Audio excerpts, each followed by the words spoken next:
AP మద్యం కేసులో SIT అధికారులు దూకుడు పెంచారు. విదేశాలకు పారిపోయిన 8 మందిపై రెడ్ కార్నర్ నోటీసులు ఇచ్చారు.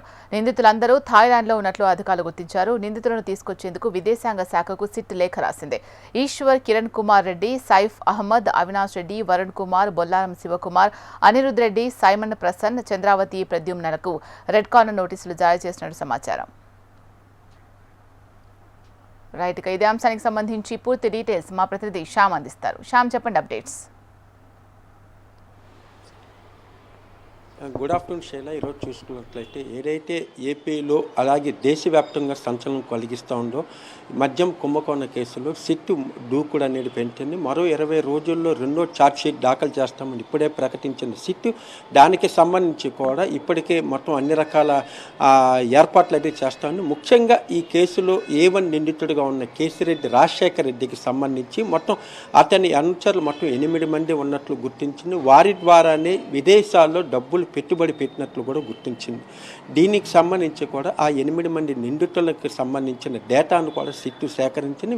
నిందితులందరూ కూడా థాయిలాండ్లో ఉన్నట్లు గుర్తించారు. ఏదైతే వాళ్ళ ఫోన్ సమాచారం కానీ ఇతర సాంకేతిక అన్నిటిని కూడా ఉపయోగించుకుని నిందితులందరూ కూడా ఎక్కడెక్కడ ఏ రోజు ఏం చేస్తున్నారనేది కూడా ప్రతిరోజు కూడా సిట్టు అప్డేట్ చేస్తుంది. ఈ నేపథ్యంలో వీళ్ళందరికీ సంబంధించి థాయిలాండ్ నుంచి మన దేశానికి రప్పించేందుకు కూడా ప్రయత్నాలు ప్రారంభించింది. దీనికి సంబంధించి కూడా విదేశాంగ శాఖకు ఇప్పటికే సిట్ ఒక లేఖ రాసింది.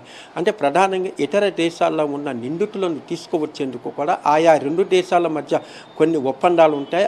ఆ ఒప్పందాలను చూసుకున్నట్లయితే ఎక్స్ట్రాడిషన్ అంటే నేరగాళ్ళ అప్పగింత. అంటే ఒక దేశానికి సంబంధించి నేరగాళ్ళు మరో దేశంలో కనుక ఉన్నట్లయితే ఈ ఎక్స్ట్రాడిషన్ ద్వారా వాళ్ళని తిరిగి మన దేశానికి రప్పించుకునే అవకాశం ఉంటుంది. అదేవిధంగా చూసుకుంటే డిపోర్టేషన్ అంటే ఆయా దేశాల నుంచి ఒకవేళ దీనికి సంబంధించి అంటే వాళ్ళని నిందితులను అప్పగించడం లేకపోతే ఆయా దేశాల్లో వారిని బహిష్కరించడం, ఈ రెండు పద్ధతులు ఉంటాయి ప్రతి దేశానికి కూడా. అలాగే 2015లో ఈ పద్ధతుల ద్వారానే అప్పటి ఎర్రచందనం స్మగ్లర్ గంగిరెడ్డిని కూడా 2015లో డిపోర్టేషన్ ద్వారానే తిరిగి మన దేశానికి రప్పించారు. ప్రస్తుతం ఏదైతే విదేశాంగ శాఖ ద్వారా ఈ పద్ధతుల్లో ఇప్పుడే 8 మంది నిందితులను కూడా మన దేశానికి రప్పించే ప్రయత్నం చేస్తున్నారు. ప్రధానంగా ఈ 8 మంది కనుక నిందితులను కనుక ఇక్కడ కనుక తీసుకొచ్చినట్లయితే ఈ కేసు దాదాపు క్లోజ్ అయినట్టే. అంటే ఇప్పటివరకు కూడా దాదాపు 3,500 కోట్ల రూపాయల మేర ఇక్కడ ఫ్రాడ్ జరిగిందనేట్లు ఇప్పటికే సిట్ ప్రాథమిక అంచనాకు వచ్చింది. ఈ డబ్బులు మొత్తం కూడా 2024 ఎన్నికల్లో కొంత మొత్తం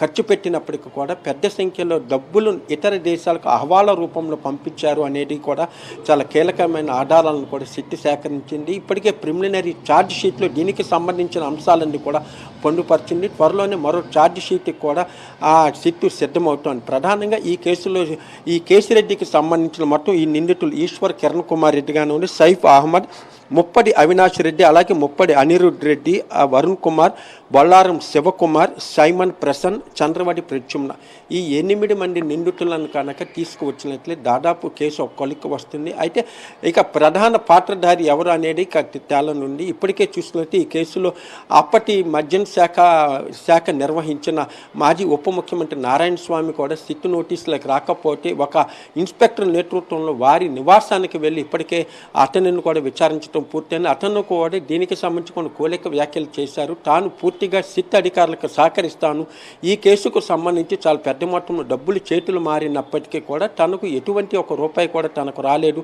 తాను ఈ కేసుకు సంబంధించి కూడా పూర్తి సాక్ష్యాధారాలను కూడా ఇస్తానంటూ కూడా నారాయణ స్వామి చేసిన వ్యాఖ్యలు వైసీపీ శ్రేణులకు మాత్రం కొంత ఆందోళన కలిగిస్తోంది.